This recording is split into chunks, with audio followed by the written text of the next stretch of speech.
Listen to the radio, Harry and Edna's Wireless Show. You heard it from the Three Bells.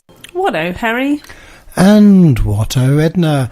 And welcome to Harry and Edna on the Wireless, where we'll take you by the hand and guide you through the current UK vintage scene while broadcasting from the Solent, facing dear old England. It's welcome to Harry and Edna on the Wireless, and in this programme you may have noticed, even just in by about 10 minutes, well not even that, about 6 minutes, we are having a bit of a World War II theme, and the reason for that is we're going to be doing living history, reenactment, World War II, and Edna's been very World War II-esque by making bomb-sounding effects by moving a microphone before we... I said, we're just about to go live, and then you went... Clong, clong, clong, clong, clong. I was just moving something out the way. I was trying to do it quietly. Did you hear me? Yes. Okay. Maybe I wasn't being quite so quiet then. But even though we are doing living history, strangely, we seem to be surrounded by artefacts in our exclusive studio, which only a radio equipment is allowed in. I know. We've sort of got rather swamped by our collection, haven't we, at the moment? Well, no, it wasn't in here when I started. I know. Well, it started appearing. I came in and I thought, well, I opened the door and it all fell on me. Well, yeah, exactly, and that is the very reason why we have to get rid of all this stuff. We've got far too much stuff, Harry, that we've collected over the years, and we need to have a good old clear out and get rid, unfortunately. Yeah, so if there's anything you want about the British home front, sort of 1930s to 1940s, well 50s. And maybe even a little bit of 50s has crept in here. Early 50s. Drop us a line, because we've probably got it. We have a bit of everything. We're like Arkwright shopping here, aren't we? And so Harry and Edna on the Wireless on the old Facebook, and you can message us through that. And I said we're doing reenactment. Why is that? Because we've got some guests. Who are we going to be talking to, or what are we talking about? Well, we are talking to the Cambridge Regiment Living History Group and the World War II German Mountain Troop Living History Group, which would be quite interesting contrast. It is, but you notice I say the word group. Mm-hmm. It's because, well, they'll explain it in their interviews. They're not actually formally a group, like an established reenactment society. They're just a group of chums who get together. And that's probably a really nice way of doing it. I think it's a cracking way to do it. It really is. They all share a passion for something, and they all share that passion. And it's not about who's got the best stuff and who's the best at recreating something. They just all jointly share a passion, which is brilliant. It certainly is. So I'm looking forward to them. And they were recorded at a reenactment event called Festival of the Forties, which, strangely, if you go through the back catalogue, we have featured a number of times on this show. Mm.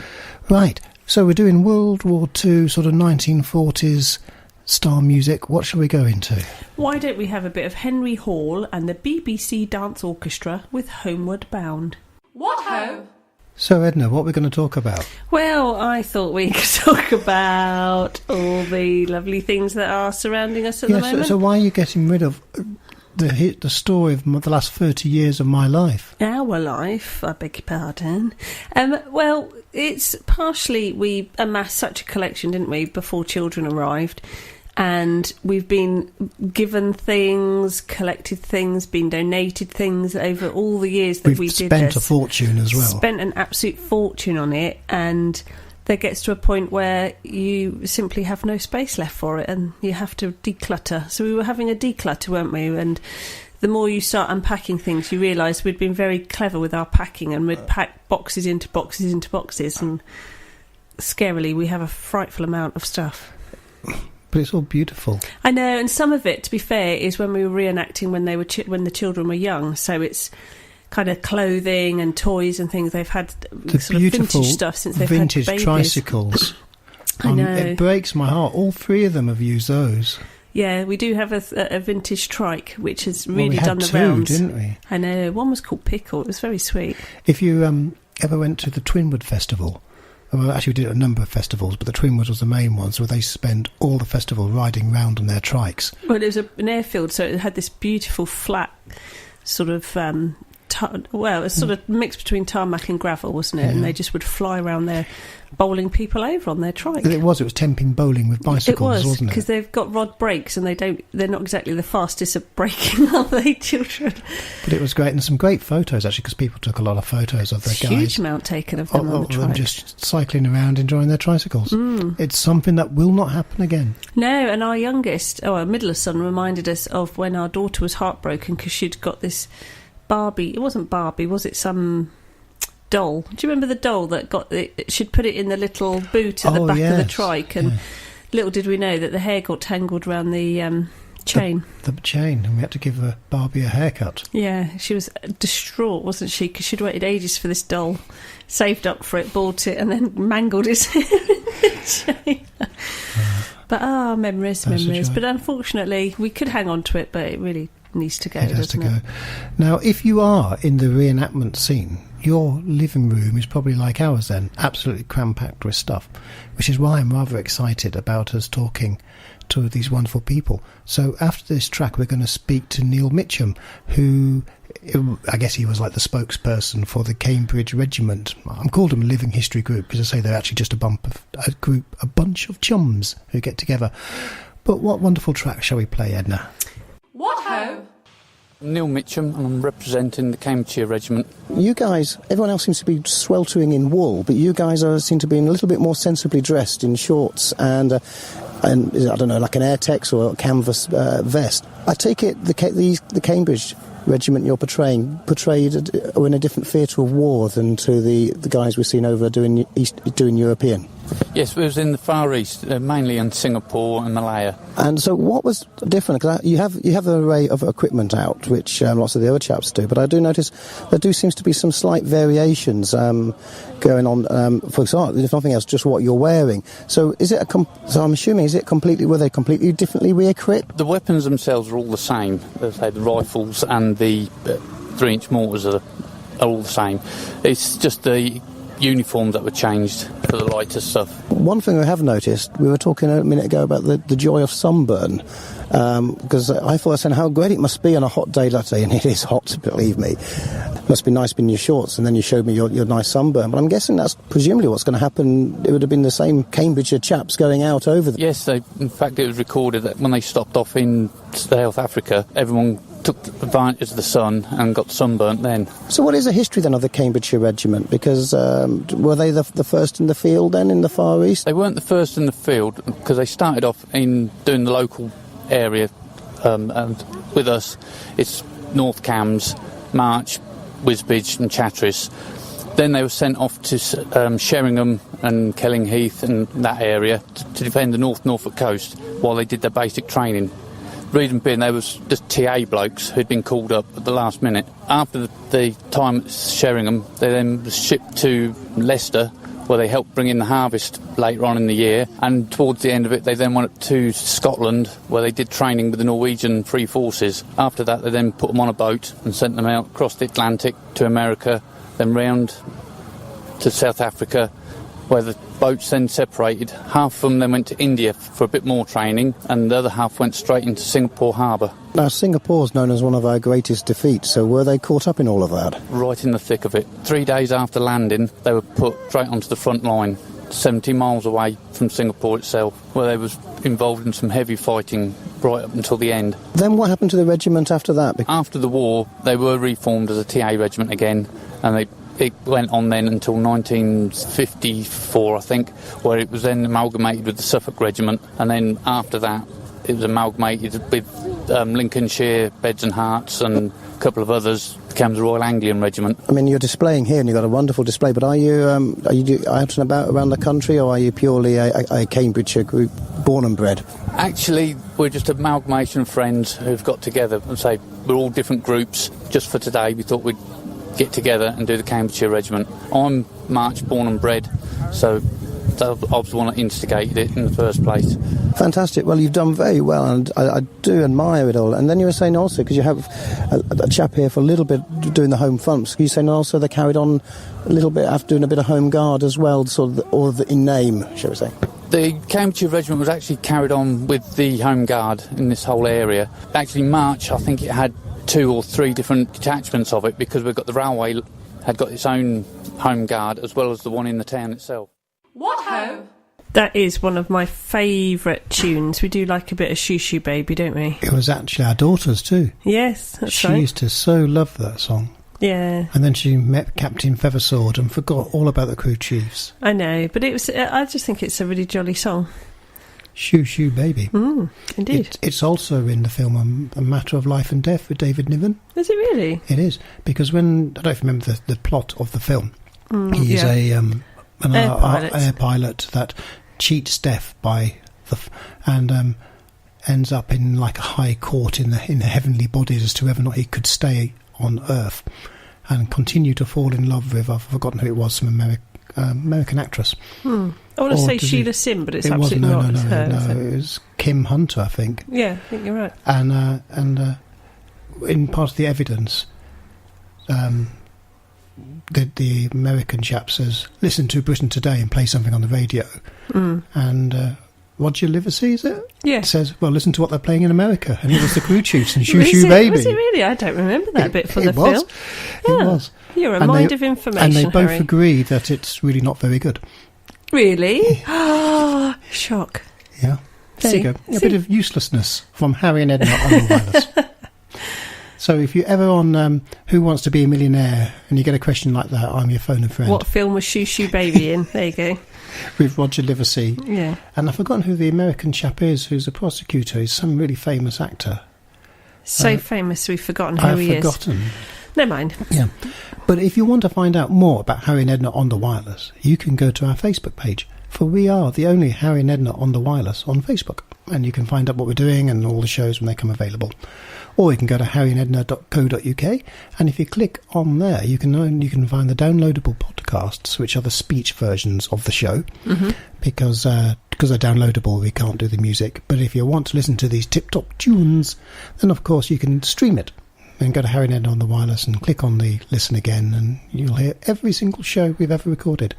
Or ideally, you listen to us on the radio, which is how we are meant to be heard. Yes, but don't worry, there's enough back catalogue to be able to redecorate your house too, probably. There certainly Or is. have a good old clear out like we've just had. What, to sit there Having a clear out pricing while you're up listening. tins. Yes. And you bottles. say, how much is this? And I go, nothing, because it's my life. You cannot take it away from me. So I say £2.50. That's what my life is worth. What a load of hocus pocus. What ho? Now, we featured the Cambridgeshire Regiment, obviously British World War II living history reenactment group. I think we need an opposition. Well, you can't really get a more interesting opposition, which is the German mountain troops. I thought it was mounted troops. German mountain troops reenactment group, which you don't see ever, really. I've never come across them at any event that we've been to. No, what caught our eye was, because this was at a reenactment event, they had rigged up some sort of like giant zip wire and were sending people back and forth as if they were like injured on the mountain and getting them back, or sending up ammo the other way. So did they recreate the mountains for said zip wire, or was it just like a plain zip wire in the field? It was very luckily there was a tree that was Mont Blanc. Oh, okay. So what were they portraying? The how troops would have fought in the mountains?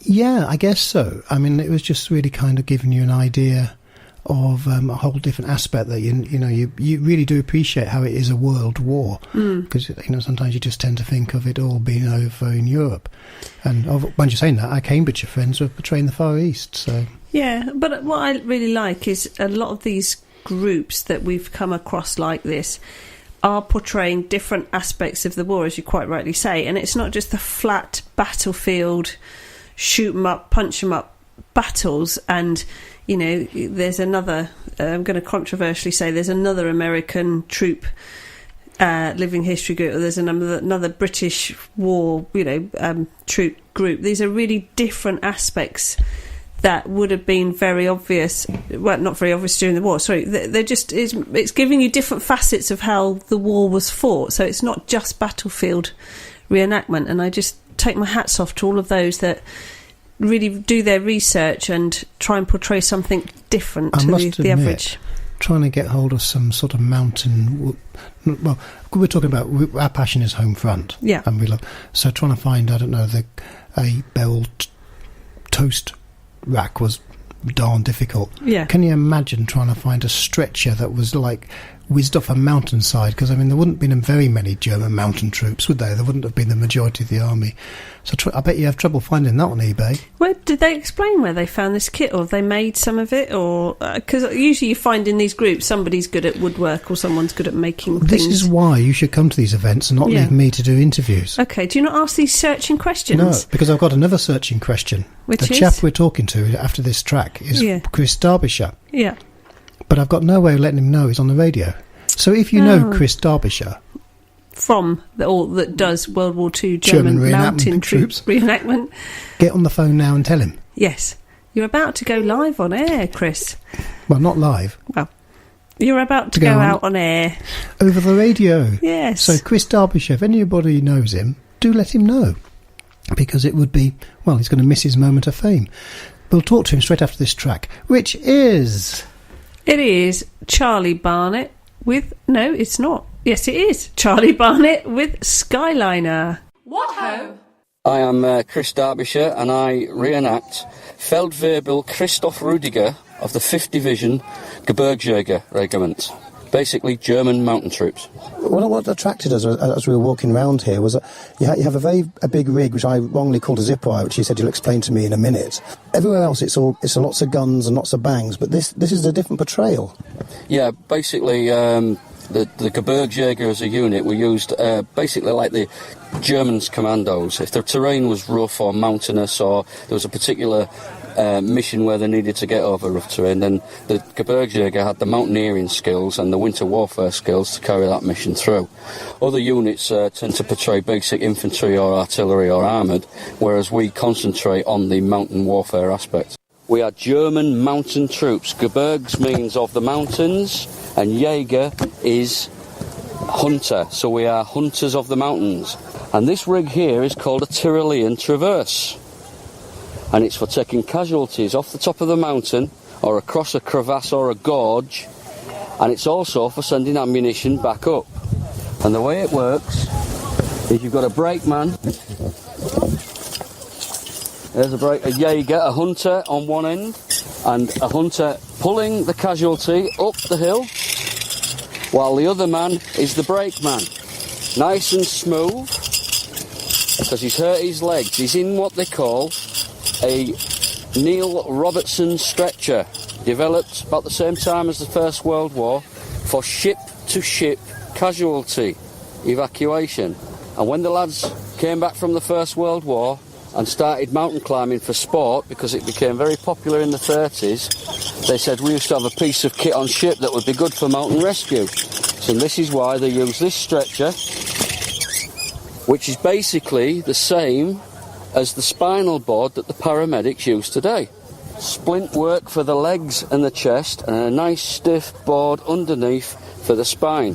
When the boys got the casualty down the traverse to this point, 4 men would take a handle, they'd unhook him and either put them in the back of an ambulance or possibly on the back of a mule, depending on how mountainous the terrain was. They would then pack him off to a field aid station or a field dressing station, depending on the severity of his wounds.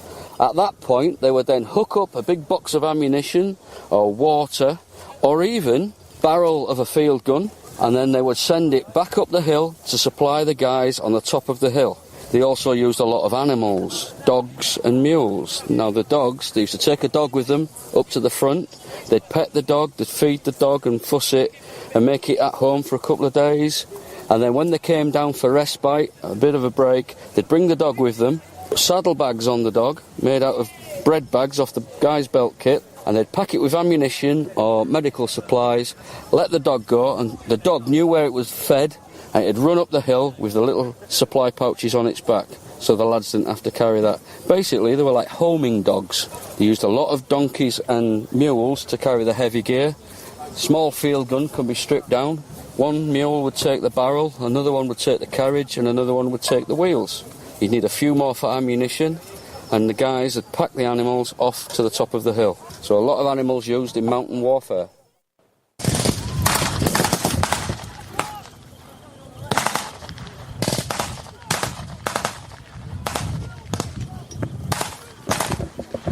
And with all this background firing going on, it can only mean one thing. We're watching a reenactment is on Harry and Edna on the wireless. Tried to use a bazooka there against the MG position. Just for you, I stuck in a battle reenactments clip then to go with our mountain troops to show people do go pop, pop, bang, bang at these events. They do. So that was nothing to do with the mountain troops. That was just a battle that was happening around at the time. That was it. It was a 1940s event, and they were having a battle reenactment. So and they may have been in it, for all I know. I can't remember. It's a while ago. What was the pop-pop sound then? Because I don't really recall any pop-pop guns in war films. Well, there was, I think there was a machine gun going off there, and there probably was a mixture of German rifles and maybe a British Bren, some 303, some Garands, I don't know, all the usual stuff you see in battle reenactment. Just didn't sound very bang-bangy. Well, they more don't. Of a pop-pop. They don't. I don't know if you've noticed this. When you try and record an explosion on recording equipment, it never seems to. I think it's so loud it freaks out the monitors, and How do they do it in films? And you just then? get this pop-pop sound, and it doesn't sound great. In fact, if you look at a lot of newsreel from the 1940s, where they're doing sound, not newsreel because they tended to do voiceovers of those, but radio recordings, it is all pop-pop. Oh, is it really? I don't know how they get around. I mean, I guess technology's moved on, and I just wondered if they dubbed it over the top in films to make it sound more real. Well, they could well do, because we've done a little bit of film work, and a lot of the time we're running around with rubber or fake rifles, and they put on the banging and the flashes later. I know, all this modern filming. Because in the past, when we used to do it, because we've been doing it for a long time, we used to use blanks and we used to use our own rifles and fire away. But then I guess they got all health and safety, and the gun laws in this country have got a lot stricter, so you can't have them. Yeah, and the issuing of ammunition and things like that, whereas before you were just given sort of like a handful of blanks and off you went. And, but then I guess it made it more real, did it, when you're firing blanks, or was it more frightening, the adrenaline going Yeah, a but bit you've also more? got a load of loonies, potentially, as we've seen a lot of bad habits firing. You can hurt yourself even on a blank. A lot of yucky stuff comes out the barrel when you fire one of those things. Yeah, and I guess lots of metal goes over the floor as well. Exactly, and if you just dub it in now, and I guess computer technology means they can dub it all in. So we're running around. In fact, I did one, and it was I think I was in reenacting part of the Somme for this film, and they gave us rubber rifles with rubber bayonets, and as we advanced, all our bayonets were wobbling. So it didn't really look real. It looked really silly. Yeah. Because they all go boing, boing, boing. Oh, so they were really floppy rubber bayonets. Oh no, how did you not just burst out laughing? Or did you? I'm an actor. Oh, I see. Very serious. I'm an actor. You put on your mask of an actor, darling. When I was in Equity. It was a bit like that with me bouncy bayonet. It was your stick-on moustache I liked, just while we were That in was that the same. phase. That was the same one? production. Yes. Harry came home with his stick-on moustache. No, I didn't. They took it off me. They were very I'm expensive. Sure Those. Oh, did you show us a photo of it? There's photos of it, of me wearing a moustache, and I waxed the end and tweeted up. But those moustaches were very expensive, so I was told. And this was a First World War production. Yeah. And the director had this thing that everybody had to have a moustache. Because everyone in the First World War had a moustache. Must have had moustaches in his mind. Yeah. In fact, we even had some tanks, and I'm pretty certain they had them painted on, moustaches too. There are some of those lozenge-shaped Mark I tanks. It was just really bizarre. You've never had a moustache, and then just suddenly seeing you with a moustache, it was quite strange. I did try and grow a beard was it this year? Or was it like a few years ago? Wasn't it this year I was when you were poorly? Yeah, I had flu. And so I didn't shave for 2 weeks, and I was going to start growing a beard because I had a 2-week growth, and I had too many complaints from the children that I was spiky. Yeah, and me for being spiky. You just don't suit a beard. You've not got the face shape. I wanted to do the Grizzly Adams, but nobody knew who he was. No, and you also wanted to do like a Victorian lamb chop type, where you grow hair down your jawline. And I was very impressed with the guys from ZZ Top. And I just thought, wouldn't it be cool just to keep letting it grow and grow and grow? Horrible. Or I could go for a Ming the Merciless, sort of Fu Manchu, sort of like just two like walrus things. Do you know what you just side. reminded me of? Our good friend Tom Carradine. He's in the Handlebar. Yeah, Club, but he was saying when he gets out the shower, it goes a bit Fu Manchu. because you see it, and it is the most magnificently waxed moustache, and it does come out at a real angle, and you have to learn how to kiss him on the cheeks. You do get jabbed in the cheek by his very pointy, well waxed moustache, but I guess it has to be a certain length, doesn't it, to have that magnificent sort of look. But it just made me giggle when he said he gets out of the shower and it goes all droopy. That's his moustache. And you don't want a droopy moustache. No. In fact, if you go to a back catalogue and hear the interview, he says only his wife has seen him with an unwaxed moustache. Yes, he's got the most magnificent moustache. It really is. An artwork in itself. It is. Well, it's that time. No. It is. Really? It is. We've been to the Far East with the Cambridgeshire boys, and we've been up a mountain with the German reenactment mountainy people. We've talked about our decluttering. And there's been a bit of a shoot 'em up going on as well. And later on, the reenactment events always end with a battle, so we just had the battle. See, I love our shows. We go from German mountain troops to Cambridgeshire's in the would you say the Far East? Far East, they got captured at Singapore. To clutter, to droopy moustaches. See, what more can you pack into a show? Perhaps a bit of Ma, I Miss You Apple Pie and Ambrose. Okie dokie. But before we can do that, I have to say ting-ti-tong. And it's a toodle pip from me. What ho!